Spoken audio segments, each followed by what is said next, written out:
હાલો શું કરો બધાય માલા ભેગા લંબા હાલો હાલો મિત્રો કેમ બધાય તમે બધે મજામાં જીવો અમે એકદમ મજામાં ને આજનો મારો નવો વ્લોગ વાગ્યા છે અટાણે 12 મમ્મી દીકરી જોઈએ છે ટીવી અને કામ જો અમારે રેડિયો રોપેટ બોલે છે ઘરમાં કેમ કે અમે કર્યું નથી નીંદર આવી ગઈ હતી તો હોઈ ગયા હતા ઉઠા ઠામ ને એવું કર્યું કપડાં મૂકી દીધા અને પહેલાં તો હે ને સીધું મેં રાંધી નાખ્યું કેમ કે 12 વાગી ગયા આહાનાને નિશાળેથી આવવાનો ટાઈમ થઈ ગયો એ આવીને થાય સીધી ભૂખી તો એને બહાટું થઈને મેં ને શાક નાખી દીધું અને ખીચડી બનાવવાની હતું બહાટું અને રોટલો બનાવવાનો હે એ તો હજી બાકી હે આપણે બેન ઉઠી ગયા છે ટીવી જોવે હે ભતુનિયા ભાઈ ટીવી જોવે હે અમારો ડાયો દીકો થઈ ગયો ને જો આપણે હવે કામ કર્યું અને બપોરે આપણે આજ આરામ કરવાનો નથી કેમ કે આપણે સવારમાં કરી નાખ્યો હે એટલે બપોરે છે ને લુગડા ધબધબાવાના હે તડકો માથે લઈને આમ તો હું છે ને સવારમાં ધોઈ જ નાખું પણ આજ છે ને તું બા હે ને 9 વાગ્યામાં તે કરતી હતી કાલે હિંચકો નાખું ને તો હુઈ જાય હું પણ તો એ તો હુઈ ગઈ ભેગી આપણે હુઈ ગયા નીંદર આવી ગઈ મને તો એમાં જો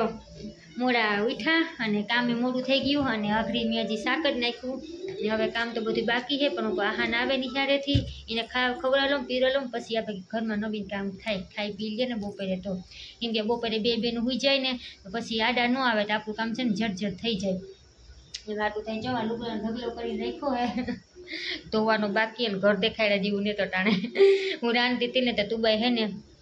રેડિયો રોપેટ કરી નાખ્યો ઘરમાં મન થાય એમ રમકડા ઉડાડ્યા હે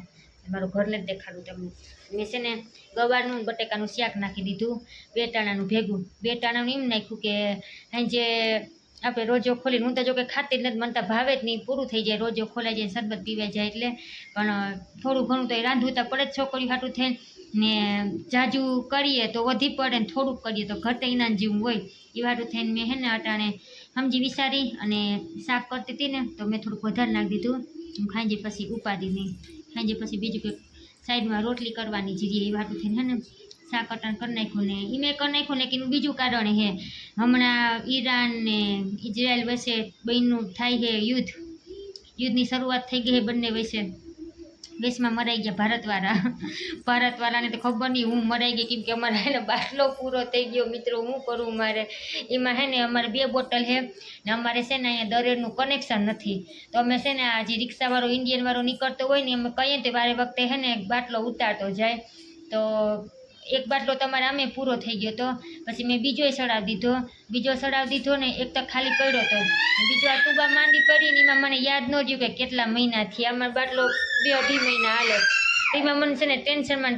કંઈ યાદ ન રહ્યું મને એમ કે હાલતું હોય તો હજી હમણાં સડાવ્યું એ ભ્રમમાં હે ને રોજાનું પરમદી રાંધતી હતી ને તો બાટલો થઈ ગયો પૂરો પછી મને યાદ આવ્યું ઘાયરે એમ કાંદા જાજાદી થઈ ગયા હું બાટલો પૂરો થયો લાગે પછી મેં હલાવ્યો તો હે ને થયો નહીં પછી હું કે હા તો થયું હા શું જોઈએ હાલે પછી મેં એના પપ્પાને ફોન કર્યો હું કહું રાંધવાનું બાકી છે 6 વાગી ગયા છે હજી કંઈ ઠેકાણું નથી ને બાટલો પૂરો થઈ ગયો હતો પપ્પા કે વાંધો નહીં કે હું અહીં તપા કરી દઉં બાજુમાં એજન્સી છે ને તે આગળ ભરતી છે તો એજન્સીવાળાને ગયા તો કે નહીં અમે કે પહેલાં બાટલા આપતા હવે કે બાટલા અમે આખા નહોતા આપતા તમે જોતો હોય તો 1-2 કિલો આપીએ હું તો મરાઈ ગયા હવે તા પછી 15 કિલોના બાટલામાં અમે 2 કિલો ગેસ ભરાવીને અટાણે હલવીએ છે વિચાર કરો કેટલા દી 2 કિલો ગેસ આવી છે એટલે જા આવી મુસીબત આવી બની છે પછી મને વિચાર આવે કે ચૂલો માંડી લઉં પણ ચૂલો અહીંયા ક્યાં ગોતવા જાઓ ચૂલો તો જડીએ બેસાતો પણ બર્તનિયા ક્યાં ગોતવા જવા અહીંયા એટલામાં તો ક્યાંય મને બર્તનિયા દેખાતા હે નહીં ગામડામાં હોય તો બાવેડો કાપી હોય બાવેડો કાપતા જવાય નહીં બાવેડા કાપવાની પછી અહીંયા ઘરમાં હળગાવીને પછી આપણે ચૂપા એક હેઠે નેઠે રમતી હોય તો આપણે નાના છોકરા હોય તો એ એક બીક લાગે કે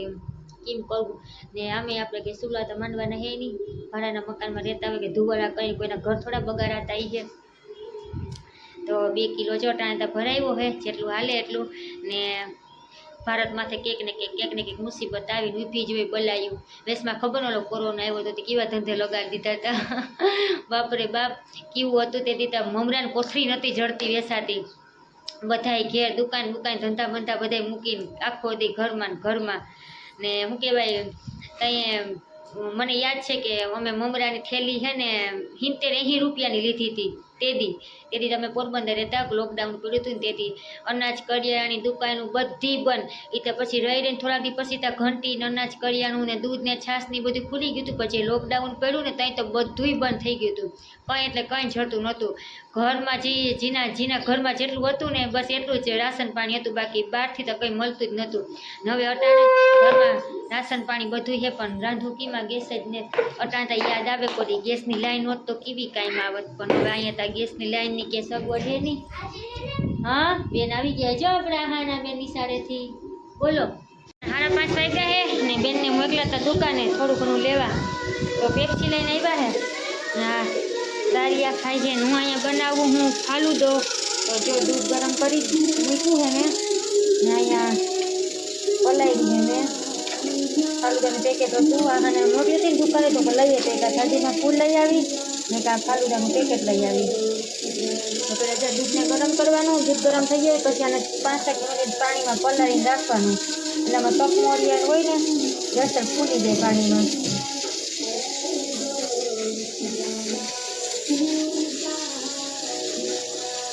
ને અહીંયા મીઠા હે મેં ચણા ને બટેટા ને અહીંયા તુબા હાથું દૂધે ગરમ થઈ ગયું હે. દૂધ ગરમ થઈ જાય પછી આપણે એમાં નાખી દેવાનું. સુગંધ આવવા માંડી જાય મને ગુલાબ ફ્લેવરનું છે ગુલાબનું.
વાર હે ને અમે રાંધી લીધું હે ને આજ છે ગુરુવાર તો લોબાને મૂકવાનો હે તો આહાના ઉપર છે ને કોલસા લેવા ગઈ હે ને આપણા બેન ને અમે જ બનાવ્યું છે રસિયા બટેટા બનાવ્યા થોડા ભજીયા બનાવ્યા અને ટેટી મોયડી હે ને સરબત ને ફાલુદો ને કર્યા હે પછી હજી ફ્રીજમાં રાખ્યા હે હજી બહાર નથી કાઢ્યા તો થોડીક વાર હોય ને પછી કાઢું ન કાઢ તુબા છે ને આમાં તુબા છે ને ધોળી નાખશે ગ્લાસમાં નાખીને ધોળી નાખશે અપ કરી જા કેમ કલાય ને રસિયા બટેટા કર્યા હે ને તો કઢીમાં સમસી મારે હે